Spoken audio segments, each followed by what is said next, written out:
వచ్చేసా ఇంకో వీడియోతో మీ ముందుకి. ఈరోజు నేను మద్రాసి సినిమా చూసాను అనమాట. ఎలా ఉంది అని చెప్పక ముందు please do like, share and subscribe to తేసిని.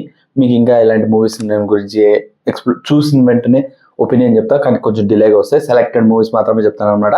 అసలు మద్రాసి మూవీ ఎలా ఉంది, చూడొచ్చా చూడకూడదా అంటే ఐ థింక్ కొంతమంది చూడొచ్చు, కొంతమంది చూడవద్దు. కొంతమందికి నచ్చుతుంది, కొంతమందికి నచ్చదు. సరే, వాళ్ళ ఒపీనియన్ వదిలి నీకేంటి, నీకు నచ్చిందా లేదా అంటే కొంచెం నాకైతే అంత అనిపించలేదు. ఓకే అనిపించింది. Movie was average. అంత మరీ తీసిపడడానికి వర్స్ట్ అని లేదు, అట్లా అని సూపర్ డూపర్ గుడ్ అని కూడా చెప్పలేను. నాకు ఈ మూవీలో ఇద్దరు పర్ఫార్మెన్సెస్ బాగా నచ్చినాయి. That is one, Sivakarthikeyan hero, and second is the villain. ఆయన వచ్చేసి తుపాకీ సినిమాలో విలన్ క్యారెక్టర్ ఎవరైతే ఉన్నారో ఆయన అనమాట. క్రేజీ చేశారు. ఇద్దరు సూపర్ అదరగొట్టారు. ఈ సినిమాని కొంచెం పైకి లేపడానికి ట్రై చేసింది మాత్రం వీళ్ళిద్దరే. దాని తర్వాత వచ్చేది అనిరుద్ధ్ చాలా కష్టపడ్డారు. అండ్ ఓవరాల్గా డైరెక్టర్ గురించి చెప్పరా అంటే, డైరెక్టర్ ఏదో ఎడ్యుకేషన్ ఇద్దాం అనుకున్నాడు, కానీ ఏమి ఇచ్చాడో నాకు అర్థం కాలేదు. ఈవెన్ నేను ట్రైలర్ చూసి చెప్పినందుకు పాపం చాలా మంది కామెంట్స్లో ఎలా ఇమిటేట్ చేయడం కరెక్ట్ కదా అనే కాన్సెప్ట్ చెప్పారు అనమాట.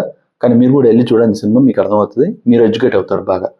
ఇదేం పెద్ద గొప్ప సినిమా, తోపు సినిమా అని చెప్పలేము, ఎందుకంటే ఆల్రెడీ ఇలాంటి టైప్ ఆఫ్ మూవీస్ వచ్చినాయి. అండ్ ఇది చూస్తున్నంతసేపు ఎలా ఉందంటే, తుపాకీ సినిమా తీసుకుని వచ్చి రెఫరెన్స్ కింద పెట్టుకుని తీయాలి, ఇక్కడ ఇది మారుద్దాం, ఇక్కడ ఇది మారుద్దాం, ఇక్కడ ఈ ప్లేస్ మార్చి ఇలా చేసేద్దాం అన్నట్టు ఉంది. ఒక కమర్షియల్ టెంప్లెట్లోనే చేశారు, కానీ ఓకే అనిపించింది అంతే. అంత మరీ వరస్ట్ అనేది కూడా లేదు. కానీ ప్రతి చోట మద్రాసి అనే ఈ కాన్సెప్ట్ ఏదైతే ఉందో కొంచెం మన వాళ్ళు ఫీల్ అవుతారు. కానీ ఓకే, ఓవరాల్గా వాళ్ళ దాని గురించి వాళ్ళు చెప్పుకున్నారు. సో దాని గురించి ఇంకా మాట్లాడడానికి ఇంకేం లేదు అక్కడ. అండ్ హీరోయిన్ గురించి మాట్లాడితే, హీరోయిన్ వాజ్ క్యూట్, చాలా బాగుంది. సీన్స్ అన్ని చాలా సూపర్గా ఉన్నాయి.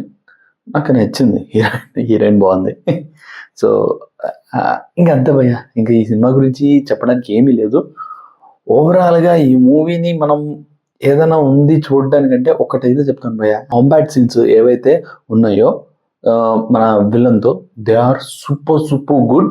అండ్ శివకార్తికేయన్తో కూడా ఫైట్స్ చాలా అంటే చాలా బాగున్నాయి. సో ఇవే బాగున్నాయి, ఇవే హైలైట్ అయినాయి. మురుగదాస్ దగ్గర నాకు నచ్చేది ఏంటంటే, విలన్ రోల్స్ని పర్ఫెక్ట్గా తీస్తాడు, చాలా బాగుంటుంది ఆర్క్. వాళ్ళని అసలు ఇంత బాగా చూపిస్తాడు, విలన్ నిజంని బాగుంటుంది. వేరేజ్ హీరోకి వచ్చేసి అంత కష్టపడి హీరోయిజం ఇది అని చూపించినా కూడా ఎక్కడో కొంచెం ఫీల్ అవుతాం. సో అదనమాట సంగతి. మీరు మొత్తం అన్ని సినిమాలు చూసేసాను. And first of all Little Hearts చూసిన తర్వాత ఇంకొక మూవీ ఏదైనా చూద్దాం అనుకుంటే మాత్రం మద్రాసి సినిమాకి వెళ్ళొచ్చు. నాకైతే అంత గొప్పగా అనిపించలేదు. ఓకే అదనమాట సంగతి. ఉంటా మరి, ఇంకో వీడియోతో మీ ముందుకు వస్తాను. Until then have a great day, bye bye, see you, టాటా. And please do like, share and subscribe to తేసిని. ఉంటా, బాయ్. అర్థమైందా రాజా?